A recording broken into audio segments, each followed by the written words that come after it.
Hola, bienvenidos a Xsoft 90. Hoy revisaremos uno de los aspectos más relevantes de la labor de un arquitecto de software, y esto es la forma como él debe transmitir el conocimiento o las diferentes decisiones de arquitectura a su equipo de diseñadores y desarrolladores. ¿Por medio de qué? De la documentación de arquitectura. En este campo veremos de qué manera se realiza la documentación de una arquitectura de software, cuáles son las diferentes técnicas, cuáles son los diferentes aspectos y diferentes planos, perspectivas que debemos tener en cuenta al momento de documentar una arquitectura de software, pasando también por las perspectivas tecnológicas que no deben ser olvidadas al momento de tomar las decisiones de arquitectura. Y por último, revisaremos cuáles son las diferentes tendencias en el marco de los proyectos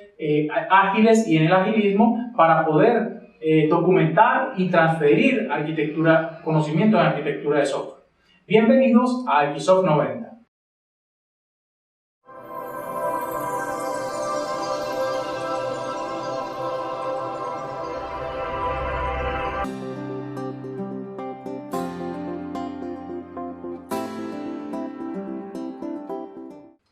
Una de las labores más relevantes y que debe buscar todo arquitecto de software es esa capacidad o esa facilidad de transferir el conocimiento que plasmó dentro de las decisiones de arquitectura. Y esto solamente se hace con una buena documentación y con una buena etapa de transferencia de conocimiento, una buena etapa de documentación, o sea, tener unos mecanismos, tener unos artefactos y tener unas metodologías que nos permitan llevarle todo ese conocimiento a cada uno de los participantes del proyecto. Es aquí donde el arquitecto tiene que poner todo su conocimiento y llegar hasta donde pueda para poder transferir las decisiones de arquitectura. Comúnmente en los proyectos tenemos una falla muy relevante y es ese error o ese problema en la comunicación.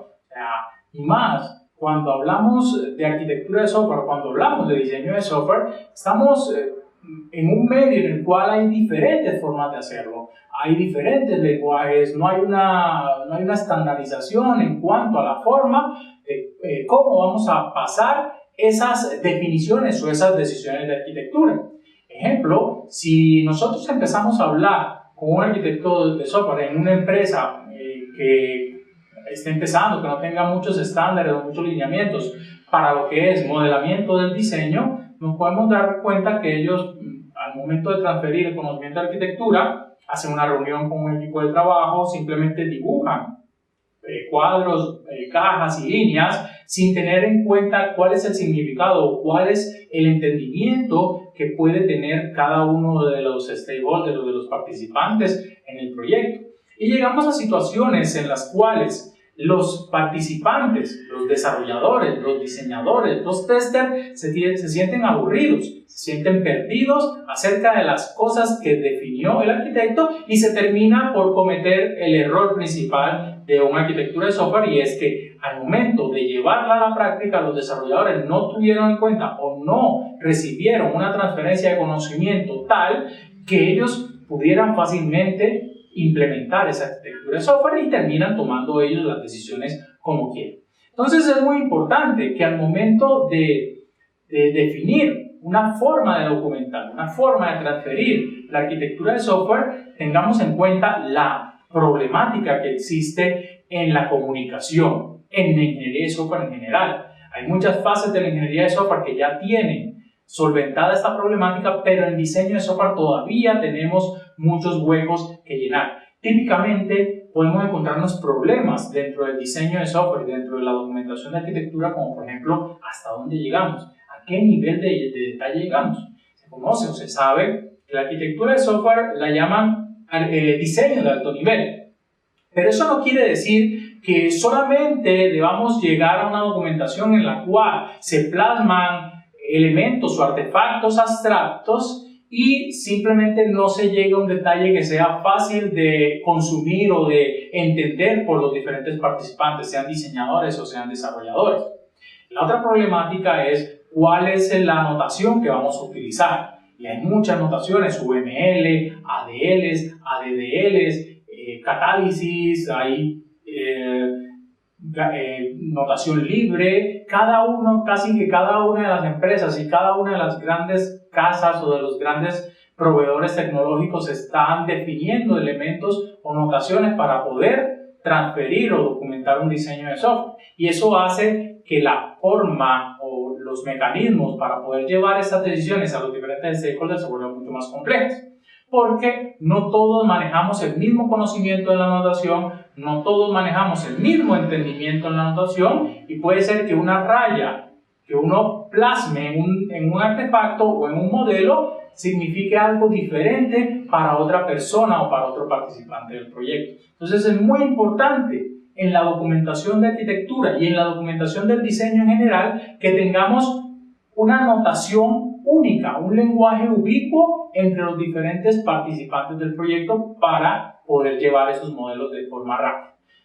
Otro problema que vamos a tener es a quién van dirigidos esos modelos. Y cuando empezamos el desarrollo de software, cuando empezamos propiamente el diseño de software, nos dicen vamos a diseñar y empezamos a escribir modelos y hacemos modelos de clases, hacemos modelos de objetos, hacemos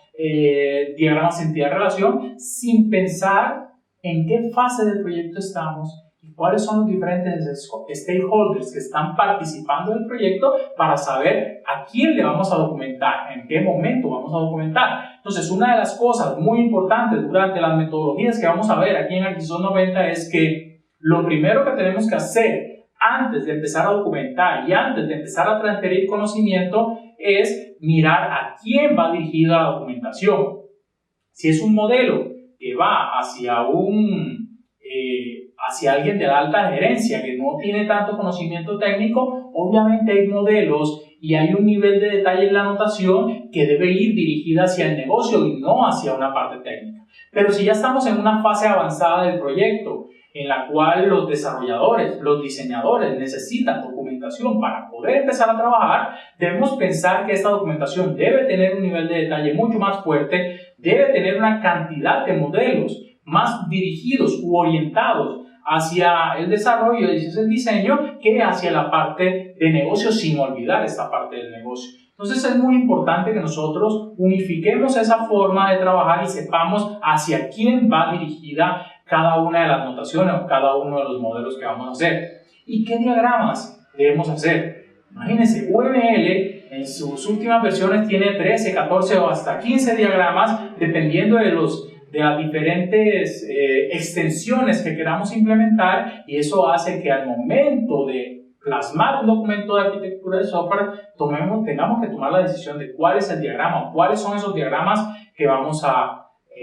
plasmar o que vamos a llevarle a nuestros stakeholders. Entonces, cuando nosotros tenemos todas estas variables de cuál es el nivel de detalle, de a quién va a ir dirigido cada uno de los modelos, cuáles son los diferentes diagramas que vamos a tener, cuáles son las diferentes notaciones o cuál es la notación que vamos a utilizar, nosotros vamos a tener muchos problemas para comunicar el diseño de manera clara. Inclusive, cuando documentamos una arquitectura de software como es una arquitectura candidata, también debemos documentar no solamente esa arquitectura que queremos transferir, sino las decisiones que dejamos a un lado. Y eso implica que esta documentación sea mucho más extensiva para poder explicar por qué razón no queremos utilizar ciertas decisiones de arquitectura y que puedan ser retomadas en un futuro. Además de esto, también debemos documentar cuáles son los supuestos que vamos a utilizar. Si nosotros